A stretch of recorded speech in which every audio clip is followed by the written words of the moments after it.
The past as our guide, the future as our canvas. Standing at the threshold of 2026, we look back on a year full of momentum and milestones. How shall we review 2025 from China's perspective? Which stories left the most lasting impact and what lies ahead in 2026? Welcome to this special year-end edition of The Point with me, Liu Xin, coming to you from Beijing. I'm pleased to be joined sometime later on the line from West Bengal, India, by Professor Jeffrey Sachs, Director of the Center for Sustainable Development and Columbia University. From Shanghai via Zoom by Professor Zhang Weiwei, Dean of the China Institute at Fudan University. From Zapala, Chile by Jorge Hein, former Chilean ambassador to China and author of a new book, The Non-Aligned World. And last but not least, from Portland, America, by Liang Yan, Kremer Chair Professor of Economics at William Met University. The warmest welcome to all of you and Happy New Year. So first of all, an open question to all of you. As I mentioned, as we all know, 2025 has been a year of profound turbulences and transformation. The Ukraine crisis has yet to be settled. The situation in Gaza remains volatile. Trump's tariffs war on the world has shaken the multilateral trading system without bringing any tangible benefits to the United States. Professor Zhang, let me start with you. Against this sinister backdrop, which word would you choose to describe the global landscape of 2025, and where does China fit in? Two words. For the world as a whole, it's full of uncertainty. In the case of China, China provides certainty for this uncertain world. Economically, China's experience for this whole year, 2025, can only be described as extraordinary. Obviously, Donald Trump launched this tariff war, which ended, now nominally in ceasefire. Actually, it's complete failure for the United States. And then if you look at China's important role in terms of sustainable development, China really has achieved what can be called the green transition. In the world today, for many years before, so much talk about green transition in Europe, in the United States. Now, the United States say no, they did not care. Donald Trump is not interested. Europe will also talk less and less about this whole subject. But in China, it's done, especially in last year, in the year 2025. So much has been achieved. Yeah, well, I look forward to hearing more from Professor Zhang later in this very interesting contrast between certainty and uncertainty. But first, let me, as I said, get to Professor Jeffrey Sachs on the line here. And Happy New Year, Professor Sachs, and welcome to our show as always. Against the backdrop of the turbulences, the transformations we're seeing around the world, which word would you choose to define 2025, and where does China fit in? Well, thank you very much, and Happy New Year to everybody. We're in a massively disrupted period. The world order is changing. The physical earth is changing, the technology is changing, and within that, I regard China as being the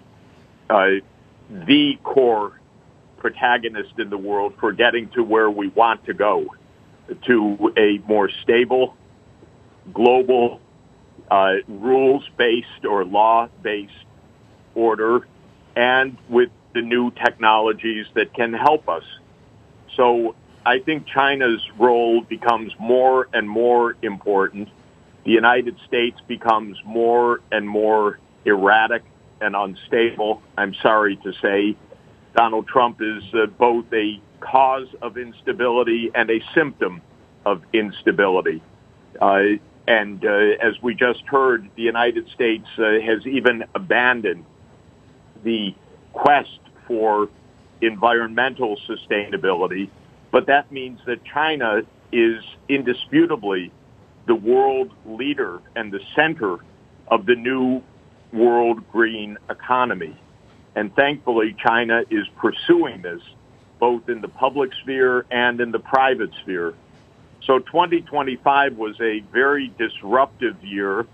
I think 2026 will continue to be very disruptive, but China's role becomes more and more central, especially, of course, for the 80% of the world which we call the emerging and developing economies. Most of the world is not the United States and Europe. The U.S. and Europe are in a kind of political turmoil and confusion and protectionism, but most of the world is not.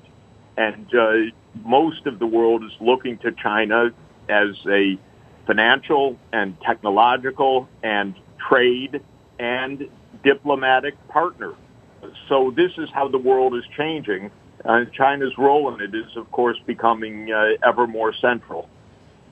Thank you, Professor Sachs. I'm going to let you go there. I understand the infrastructure is not the level that's needed for a live video discussion yet, but hopefully we'll get there. Once again, Happy New Year, and we'll get back to our other guests for more discussion. I'm going to keep that general question on mind. Which word would you describe the year 2025, and, where does China fit in? But I'm going to move on to more specific area and go to the other two guests that I haven't asked yet. First, Jorge, it's great to have you on the show again, and it's I really appreciate your insight. May I veer into the area of economy and then have your answer and your insights on looking back at 2025. I'm just going to tell people a little bit about what happened in 2025 in terms of China's economy. For instance, that year was the final year of China's 14th five-year plan, which covered the period from 2020 to 2025. And the first 3 quarters of that year, China registered 5.2% of GDP growth. So it appears, we don't know yet, but it appears that China is well on course to achieve its target of 5% growth. The GDP also is expected to hit $20 trillion this year, the very first time. So that will firmly reaffirm China's status as the world's second largest economy, although we know that in terms of purchasing power, China probably already sitting at the world's top. And international institutions such as the IMF upgraded China's growth forecast for 2025 to 5% from 4.8% for the year. So, Jorge, what does this year mean for China's economy as it pursues its economic development goals? Sure. No, and let me add one additional figure to the ones you mentioned, and that is that for the first time, China in 2025 will have a $1 trillion trade surplus, which goes to show how its foreign trade, its export capacity continues to thrive, despite the very difficult environment in which the world finds itself. And before dwelling on that, let me just take a step back and refer also to the question that you asked our previous guest. If I had to pick one word to define the world today, I would say it's polycrisis. There is a crisis on many fronts. The economy, peace and security, the environment, natural disasters. There are many things going on at the same time, which makes it particularly challenging, of course. There is a phrase attributed to Lenin, some say it's apocryphal, which goes as follows. There are decades in which nothing happens, and then there are weeks in which decades happen. And I think that is a very good statement on what we have seen in 2025. Now, in that context, and to your question again, it seems to me that in this very volatile environment, China has provided a source of stability and predictability. In the business that I've been in for a long time, which is diplomacy, predictability is extremely important. Governments want to know where they stand, and you can agree or disagree with the stance that China takes, but you know where you stand. And that's not the same that you can say about a number of other powers in the world. In that sense, in economic terms, China's commitment to free trade, for example, at a time when protectionism is running amok around the world. China has signed 23 FTAs with some 30 countries, including 5 in Latin America, including my own. China signed the first FTA with any individual country with Chile in 2005, and it's been very successful. So China's commitment to multilateralism is also extremely important, again, at a time when unilateralism is raising its ugly head. China's commitment, of course, to innovation and to advance in science and technology is extremely important. So it seems to me that in that sense, it's been, I agree with Professor Zhang, this has been an extraordinary year for China. Yeah. And I would underline one last thing that is very important. For developing countries around the world, for the Global South, in Asia, in Africa, and Latin America, the growth of China is very important. What is very interesting is I was looking at the figures. China's exports to the United States this year have gone down by 29%. Yet China has managed to rack up a trade surplus of $1 trillion. Why? Because it has expanded its trade with the Global South. So I think that's a very important aspect that we should underline. Yeah. Let me go to Professor Liang. Sorry for keeping you waiting for so long. But I'm going to veer into diplomacy a little bit since Jorge mentioned it, since this is a very important aspect of what happened in China. I know you're an economist, but nevertheless, these are very closely intertwined. For instance, the diplomacy, the number one diplomatic topic probably would be the head of state meeting between Chinese President Xi Jinping and US President Donald Trump in South Korea this year, where they talked about the very important trading issues, tariff arrangement, for instance, that happened between the two countries. How would you describe the year 2025 in terms of diplomacy, but also the spillover effects on other areas? Yeah, I could agree with you, Liu Xin, and the distinguished panelists, and it was a delight to listen to all the insights. I would say, if I were you to use one word, I would say transformation. And this is transformation that you actually mentioned. And I think this is a description not only for the global economy, right? Despite the onslaught of the Trump's trade war and the disruptions to the global system, the world GDP growth is going to remain at about 3.2%, according to the IMF forecast. And the world trade is actually forecast to grow by 2.4% volume-wise, according to the WTO. So again, I think it's a transformation from the unipolar world to the more multipolar world. And I think diplomacy is one of the manifestations, right, of that transformation into this multipolar world. So you mentioned this very important meeting between President Xi and President Trump. And clearly, I think this is a turning point of Trump's Liberation Day tariff. And it realized that it would not be able to force China, like other countries, to compromise, to cave in. And so I think he take a step back, right, and lower the tariff rate as high as 135% on China to now about 47.5%. So I think this is a major turning point of Trump's unilateral actions toward China and towards the world. And when it comes to diplomacy, I think United States is being one of the country that is significant. But as we also see, China has committed to a high-level opening, and that is reflected in both a unilateral opening when it comes to giving 53 African countries zero tariff, and also open up Hainan, the entire island, as a free trade port. And so these are really significant, not to mention the visa-free policies to over 38 countries.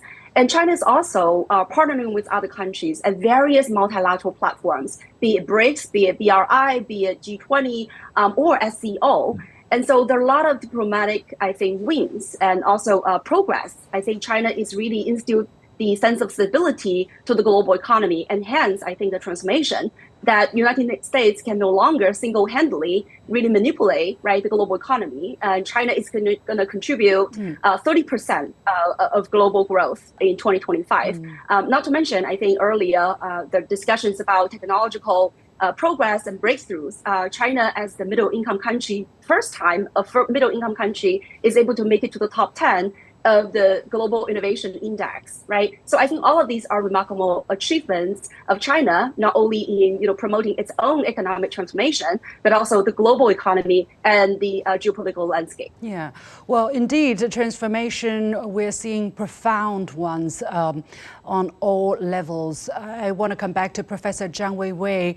I want to get your insight in this very important step, conceptual step that China took in Tianjin this this year, where China announced its fourth global initiative, which is called the Global Governance Initiative. This would kind of complete the landscape of initiative of ideas China have for what kind of future that China wants to see going forward. How important is that initiative, especially in relation to what you talked about, the certainty that China represents in a very much uncertain world? This very summit of the Shanghai Cooperation Organization held in Tianjin, and Chinese leader Xi Jinping made this global governance initiative during the summit. He made 5 points, but to my mind, this particular last point, action-oriented, is hugely important because for the whole UN system, there is a problem with somehow, lack actions. So I think it's also one way to promote further reform in the international global governance system and UN system. And Shanghai Cooperation Organization is a good example in that, because you look at the leadership participate in the summit, it's a sign of what kind of progress this organization has made in terms of global governance and regional governance. Central Asia is sandwiched between Asia and Europe. For so many decades, it's described as so-called geographical curse. Yet, thanks to this organization, and to a great degree, thanks to China as well, and China's way of respecting sovereignty, focusing on development and mutual help. So this whole region, Central Asia, has been transformed from geographical curse to geographical bonus.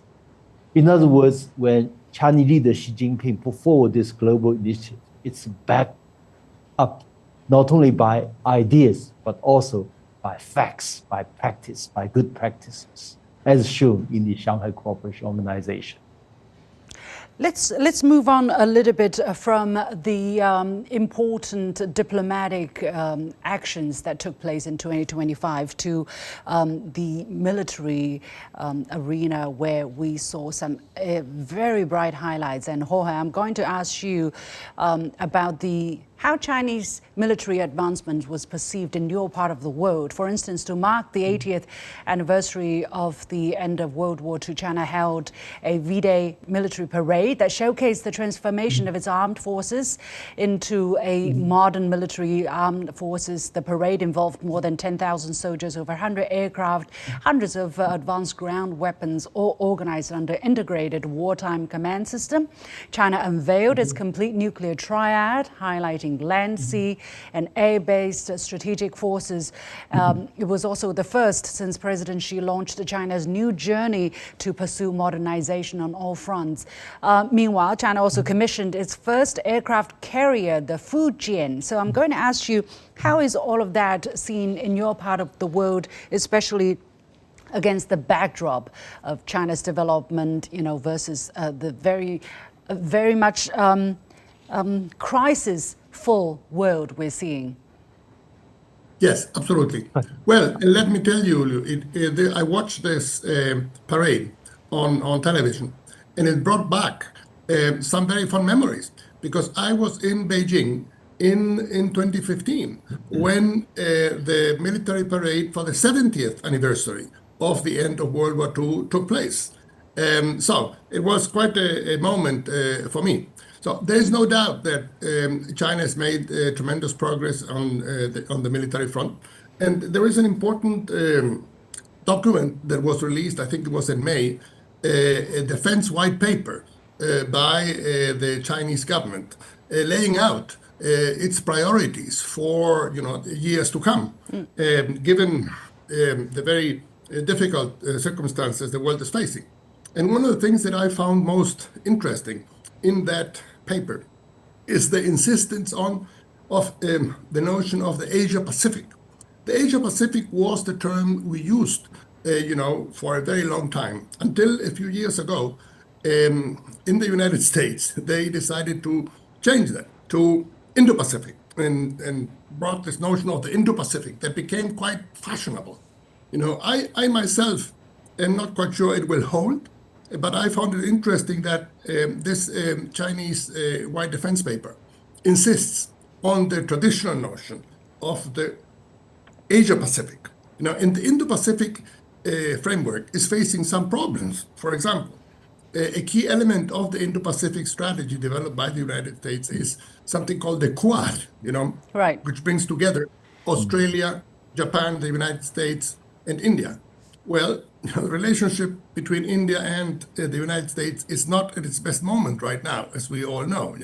So this notion of the Indo-Pacific, I think, is facing difficulties, and we might see a revival of the notion of the Asia-Pacific, which was the traditional approach that we used to follow. Yeah, well, of course, I mean, Asia Pacific is a natural term. Countries that are in, aligning the Pacific Ocean, coming together to discuss, to cooperate, and to improve their situation together is a natural aspiration of countries in the region. Nevertheless, Professor Liang, I know it's not your specific expertise, but looking at the military development, looking at the news, where is China's military standing if you zoom out against the long period of historical development? How will September the 3rd parade go down in history and be remembered?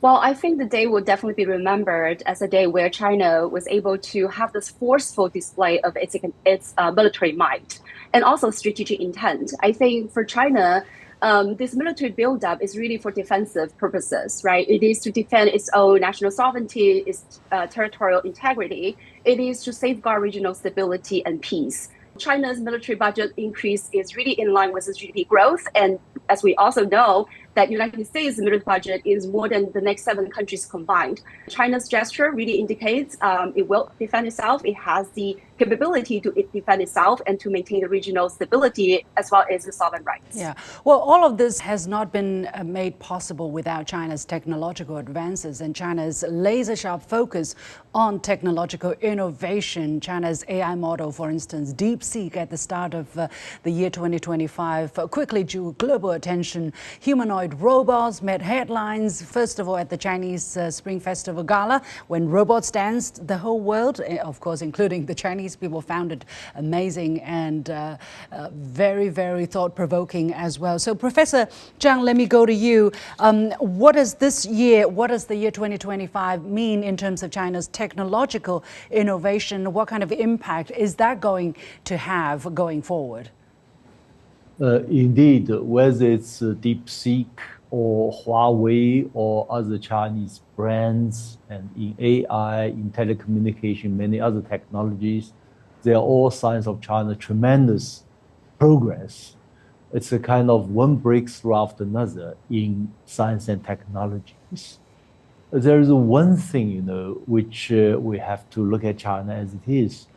China's civilizational state. We have the world's largest population together with India, but this population is also very well educated. Every year, China produces more scientists, engineers than the Western countries combined. And as a result, the size of the Chinese scientists, engineers, lays the basis for China's technological progress.